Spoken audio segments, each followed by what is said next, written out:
प्यारे दोस्तों, आज हम फिरौन और नबी मूसा की कहानी सुनाने जा रहे हैं। फिरौन पहले तरबूज चोरी करता था और कब्रिस्तान की रखवाली करता था, लेकिन धीरे धीरे वह मिस्र का बादशाह कैसे बन गया, यह जानने के लिए आखिरी तक हमारे साथ बने रहे। फिरौन पूरी तरह कंगाल था। वह दिवालिया हो चुका था और कर्ज में डूबा हुआ था। कर्ज चुकाने के डर से वह घर में छिपा रहता। एक एक करके लेनदार उसके घर आने लगे, लेकिन फिरौन बहुत चालाक और धोखेबाज था। वह घर में रहते हुए भी दरवाजा खुला छोड़ देता ताकि लोग समझें कि वह घर पर नहीं है। लेनदार आते, उसे न पाकर लौट जाते। लेकिन फिरौन सोचने लगा, मैं कब तक खुद को छिपा सकता हूँ, मुझे कुछ करना होगा। उस समय मिस्र आर्थिक रूप से दुनिया में सबसे संपन्न देश था। लेनदारों से बचने के लिए फिरौन रात के अंधेरे में अपने शहर बलक से चुपचाप निकल पड़ा। पूरी रात सफर करने के बाद वह मिस्र पहुंचा। थोड़ी दूर चलने के बाद उसकी मुलाकात उसके दोस्त हमान से हुई। हमान ने पूछा, दोस्त, तुम यहाँ क्यों आए हो? तुम्हारी क्या हालत है? फिरौन ने कहा, मैं कंगाल हो चुका हूँ, लेनदारों के डर से भागकर यहाँ आया हूँ। अब मुझे किसी काम की जरूरत है। हमान ने कहा, मेरी भी यही हालत है, मुझे भी काम चाहिए। इसके बाद दोनों काम की तलाश में निकल पड़े। थोड़ी दूर चलने के बाद वे भूख और प्यास से परेशान हो गए। तभी उन्होंने दूर से एक आदमी को तरबूज के खेत में तरबूज काटते हुए देखा। वे धीरे धीरे उसके पास गए और बोले, चाचा जी, हम बहुत भूखे हैं, क्या हमें कुछ तरबूज खाने को मिल सकता है? उस आदमी ने उन्हें तरबूज खाने दिया।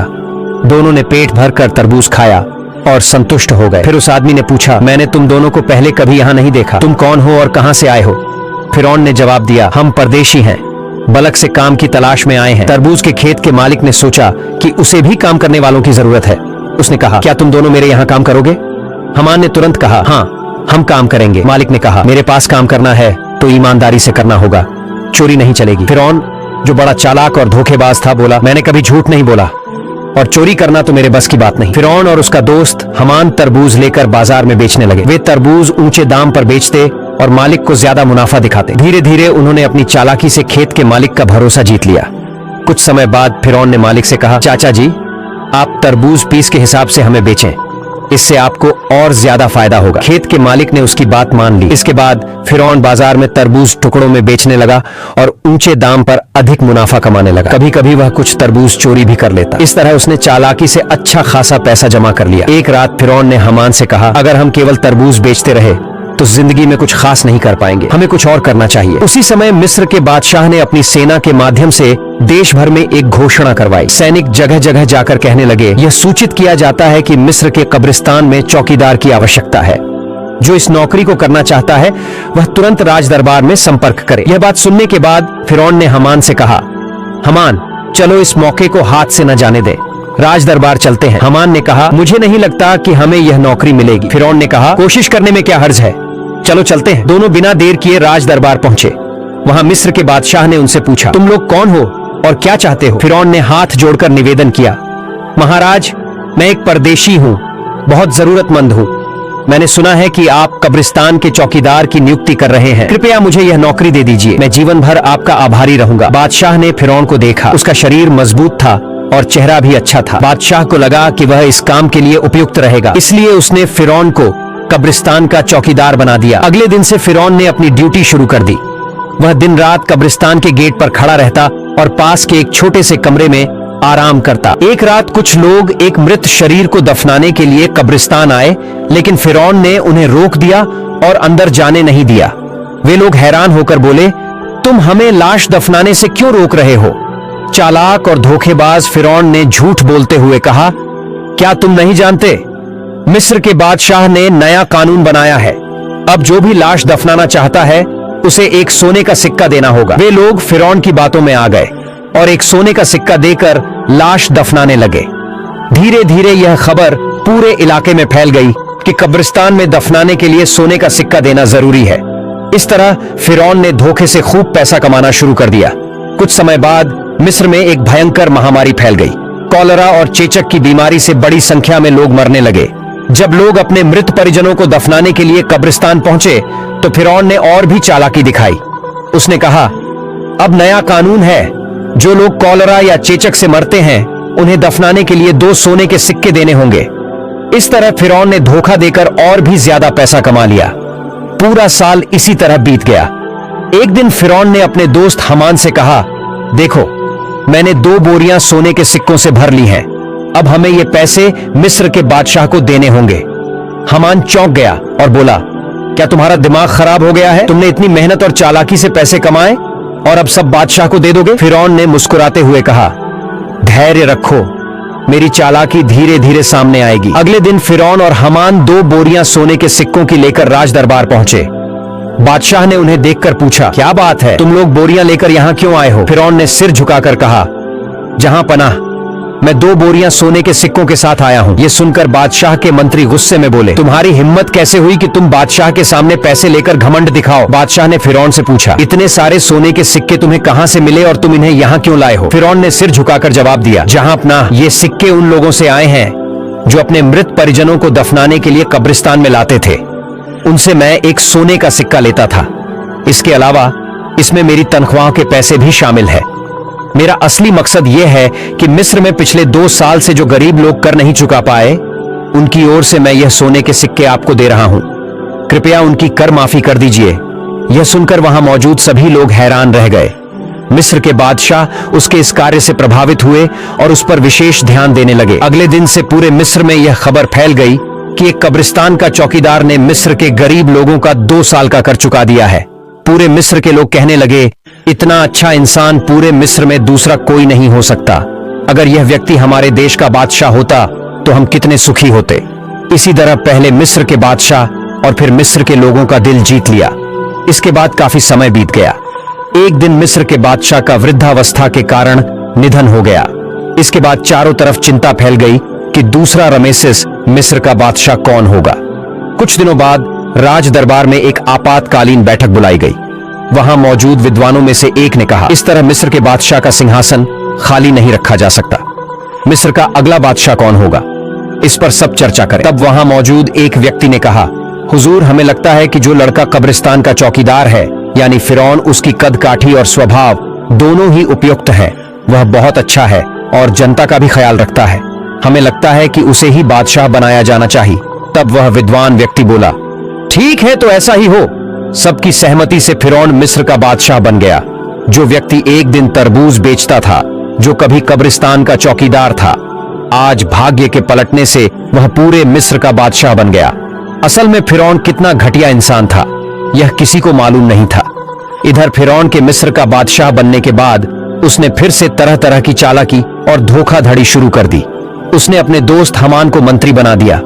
एक दिन फिरौन राज दरबार में बैठा था। उसने अचानक घोषणा की, पिछले 1 साल में मिस्र के किसी भी व्यक्ति को कर चुकाने की जरूरत नहीं है। यह सभी कर फिरौन की ओर से माफ किए जाते हैं। यह खबर सुनकर मिस्र के गरीब लोग बहुत खुश हुए। बाद में जब वहां कोई और नहीं था तो हमान ने कहा, दोस्त फिरौन, अगर तुम इस तरह सारा कर माफ कर दोगे तो बादशाहत कैसे चलेगी? फिरौन ने कहा, हमान धैर्य रखो। इसके बाद फिरौन और हमान आपस में योजना बना रहे थे कि वे पूरी दुनिया पर राज करें और कोई भी ताकत उन्हें हरा न सके। अगले दिन पूरे मिस्र में फिरौन का नाम चर्चित होने लगा। हमान ने फिरौन से कहा, अगर तुम हमेशा बादशाह बने रहना चाहते हो तो तुम्हें कुछ जरूरी कदम उठाने होंगे। फिरौन ने पूछा, क्या करना होगा?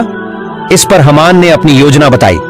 फिरौन ने तुरंत राज दरबार में एक आपातकालीन बैठक बुलाई और एक शाही आदेश जारी किया, आज से पूरे मिस्र में शिक्षा बंद कर दी जाएगी। कोई भी व्यक्ति पढ़ाई लिखाई नहीं करेगा और न ही किसी को पढ़ाएगा। जो इस नियम का उल्लंघन करेगा उसे मौत की सजा दी जाएगी। इसके अलावा जो लोग छोटे छोटे पत्थरों की मूर्तियां बनाकर पूजा करते थे, उन्हें आदेश दिया गया कि वे सिर्फ फिरौन की मूर्ति की पूजा करें। डर के कारण लोगों ने पढ़ाई छोड़ दी और अंधविश्वास में डूब गए। धीरे धीरे मिस्र के लोग अज्ञानी और क्रूर बन गए। फिरौन का घमंड बढ़ता गया। वह खुद को खुदा मानने लगा और जनता पर अत्याचार करने लगा। उसने कर बढ़ा दिए, रिश्वत, अन्याय और अनैतिकता को बढ़ावा दिया।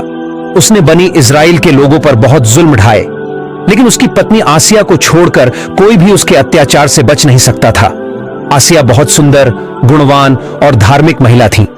कई साल बाद फिरौन ने उनसे विवाह कर लिया। एक दिन आसिया अपने कक्ष में बैठी चिंतित थी। वह सोच रही थी कि फिरौन के अत्याचार और अहंकार के कारण अल्लाह का गुस्सा बढ़ेगा और यह पूरे देश के विनाश का कारण बनेगा। तभी फिरौन वहां आया और बोला, आसिया, तुम इतनी चिंतित क्यों हो? आसिया ने कहा, प्रिय, आप जानते हैं कि यह धरती, चांद, सूरज, आसमान और हर चीज अल्लाह ने बनाई है। इंसान कितना भी शक्तिशाली क्यों ना हो, वह एक छोटा सा कीड़ा भी नहीं बना सकता। सबको एक दिन इस दुनिया से जाना होगा। इसलिए आप खुद को खुदा कहना बंद करें और अल्लाह के रास्ते पर लौट आएं। यह सुनकर फिरौन बहुत गुस्सा हो गया और बोला, अगर यह बात कोई और कहता तो मैं उसे मार डालता। जिस तरह सबने मुझे खुदा मान लिया है, तुम्हें भी मुझे खुदा मानना होगा, वरना तुम्हारा हाल भी उन्हीं की तरह होगा। यह कहकर फिरौन वहां से चला गया। उधर आसिया बहुत चिंतित हो गई। उनके पास कुछ भी करने का विकल्प नहीं था। उनकी आंखों से आंसू बहने लगे। इस तरह कई दिन बीत गए। फिर एक दिन फिरौन अपने कक्ष में आराम कर रहा था। आधी रात में उसने सपना देखा कि बनी इजराइल की दिशा से एक विशाल आग का गोला आ रहा है जो पूरे मिस्र को जलाकर राख कर रहा है, लेकिन बनी इजराइल के लोगों को कुछ भी नहीं हो रहा। यह स्वप्न देखकर फिरौन तुरंत जाग गया। फिरौन ने देर न करते हुए अगले दिन देश के विभिन्न हिस्सों से बड़े बड़े ज्योतिषियों को राज दरबार में बुलाया और अपने स्वप्न के बारे में बताया। फिरौन के इस स्वप्न का ताबीर करते हुए ज्योतिषियों में से एक ने कहा, जहां पना, आप नाराज न हो। भविष्य में हम आपकी मृत्यु देखते हैं। आप बहुत अधिक समय तक मिस्र के बादशाह नहीं रह पाएंगे। आपकी शक्ति पूरी तरह नष्ट हो जाएगी। यह सुनकर फिरौन बहुत गुस्से में आ गया और ज्योतिषी को डांटे हुए बोला, क्या कह रहे हो? मुझे शक्ति से बेदखल करने वाली कोई ताकत है क्या? तब ज्योतिषी ने कहा, बनी इजराइल में से एक लड़का जिसका नाम मूसा है आपकी शक्ति समाप्त कर देगा। यह कहकर वे वहां से चले गए। कुछ दिन बाद फिरौन ने हमान से कहा, मिस्र के हर घर में यदि कोई लड़का बच्चा हो तो तुम अपनी सेना लेकर उसे मार डालो। फिरौन के आदेश पर हमान अपनी सेना के साथ मिस्र के हर घर में घुसकर बेटों को मारने लगा। तफसीरकारों के अनुसार इस तरह लगभग 80,000 बेटों की हत्या करने के बाद फिरौन ने फिर से मिस्र के सबसे बड़े ज्योतिषियों को गणना करने के लिए बुलाए। फिर ज्योतिषियों ने कहा, जहां पना, हम गणना करके देख रहे हैं, आपके द्वारा मारे गए लड़कों में मूसा नामक लड़का नहीं है। फिरौन ने कहा, अच्छे से गणना करो। इस बार ज्योतिषियों ने कहा, जहां पना, हम गणना करके देख रहे हैं, चाहे आप उसे मारने की कितनी भी कोशिश करें, आप उसे मार नहीं सकते। मूसा नामक यह लड़का आपकी शक्ति को नष्ट कर देगा और वह लड़का अब बच्चा है। यह सुनते ही फिरौन और गुस्से में आ गया और तुरंत आदेश दिया, तुम लोग हर घर में जाकर तलाशी लो, जहां भी मूसा होगा उसे मार डालो। यह खबर पूरे मिस्र में फैल गई। तब हजरत मूसा अलैहिस्सलाम की मां बहुत चिंतित हो गई। वह सोचने लगी अपने बच्चे मूसा को कैसे बचाया जाए। ठीक उसी समय उनकी बेटी मरियम नदी के किनारे बकरियां चरा रही थी। उसने देखा कि हमान और फिरौन की बहुत सी सेना उनके घर की ओर आ रही है।